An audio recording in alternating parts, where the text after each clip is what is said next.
Я педагог английского и французского языков. Но так получилось, что закончила институт. У меня были другие планы, когда я поступала, но закончила я уже в статусе жены и с 2 детьми. Последние 6 лет я занимаюсь полностью детьми и своим творчеством. Когда дети немного повзрослели, появилось какое-то желание стать им примером. Вот особенно было важно для меня показать, что учиться нужно всегда, развиваться, чтобы у них возникло желание развиваться в любом направлении. И поэтому я искала, чем бы заняться. И, конечно, меня очень привлекало то, что можно делать руками, во что можно вложить душу.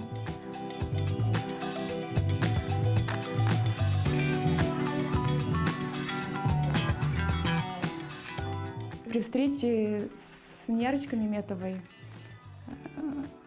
она показала мне изделия валенные в интернете. Конечно, я не думала, что у меня что-то может получиться, даже не надеялась, но решила попробовать.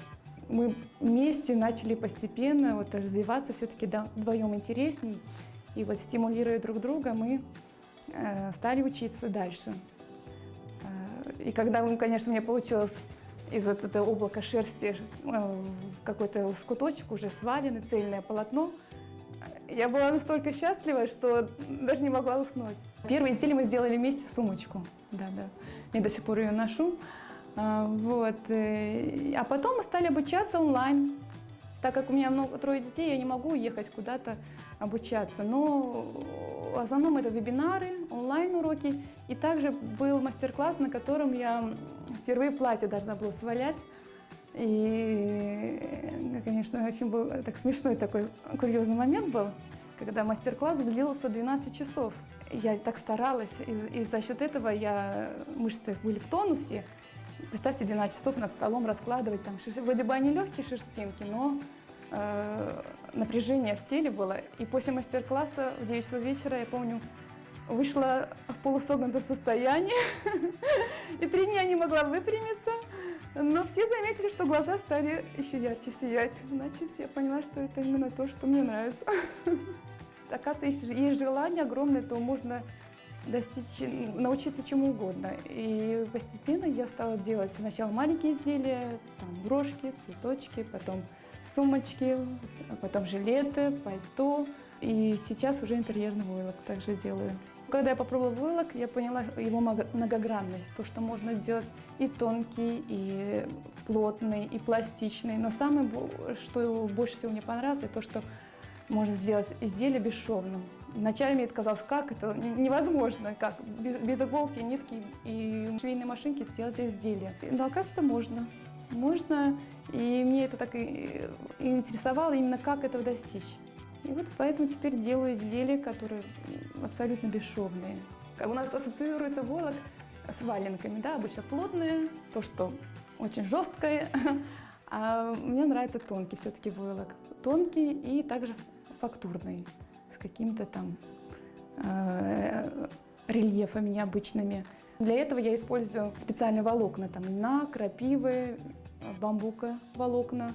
Они придают фактурность.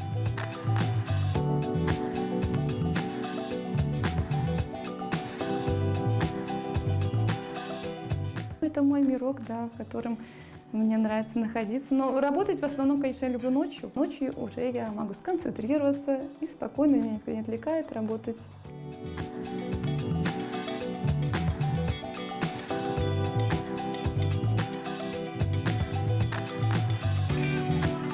Конечно, больше мне нравится одежду делать и интерьер, но даже если интерьерное панно, то оно должно быть тоненькое, не грубое, что-то такое очень легкое, воздушное.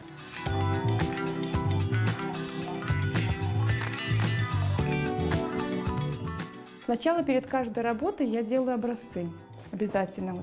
Небольшой образец, но делаю, потому что с тем материалом, с которым я буду работать, чтобы посмотреть коэффициент усадки, посчитать, чтобы посмотреть, как эти волокна в конечном результате будут смотреться. В работе я использую шерсть, волокна и мыло и вода, самое главное. Нужна щелочная среда для того, чтобы, когда я мылом поливаю, в щелочной среде эти волокна, чешуйки, они раскрываются, как в рекламе есть, шампунь рекламирует, раскрываются. И потом во время трения происходит сцепление. Они сцепляются и образуют уже... Но очень важно правильную раскладку сделать, потому что она усаживается вдоль волокна. Вдоль. И поэтому надо знать, менять направление, знать, где, в какое направление, чтобы платье сидело красиво. После того, как все это разложила, все смочила, начинаю уваливать, катать. Там много способов. Можно катать, если тонкое изделие, лучше катать. Если это что-то плотное, то можно подбрасывать немножко. Уваливаю до тех пор, пока я вижу, что полотно готово. И в конце уже завершающий этап, уже если это платье, там какие-то работы, где-то тесьму пришить, это тоже все ручную пришиваю. 100% ручная работа.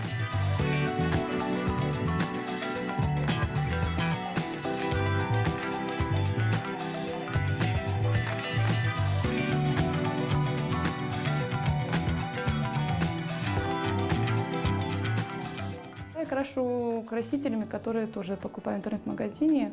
Это химические красители, но хорошего качества. Вот в будущем есть огромное желание, конечно, перейти уже на другой уровень и красить именно растениями. Это вот об этом мечтаю.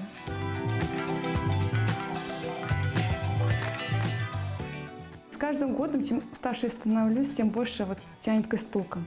Очень хочу создать все-таки одежду с крымско-татарским орнаментом, чтобы можно было носить каждый день эту одежду. Для этого надо продолжать изучать, как можно использовать орнамент в одежде.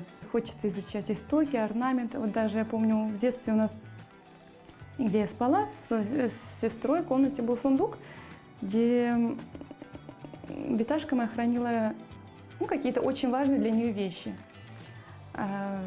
Мы не придавали значения тогда, знаете. Я видела, что-то она перекладывает, там какие-то полотенчики, что-то вышитые марама.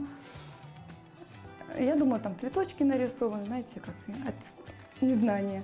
Но сейчас понимаю, насколько для нее это было ценно и важно.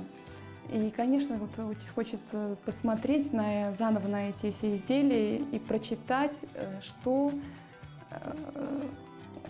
на них изображено, прочитать правильно эти изделия, уже зная язык крымско-татарского орнамента.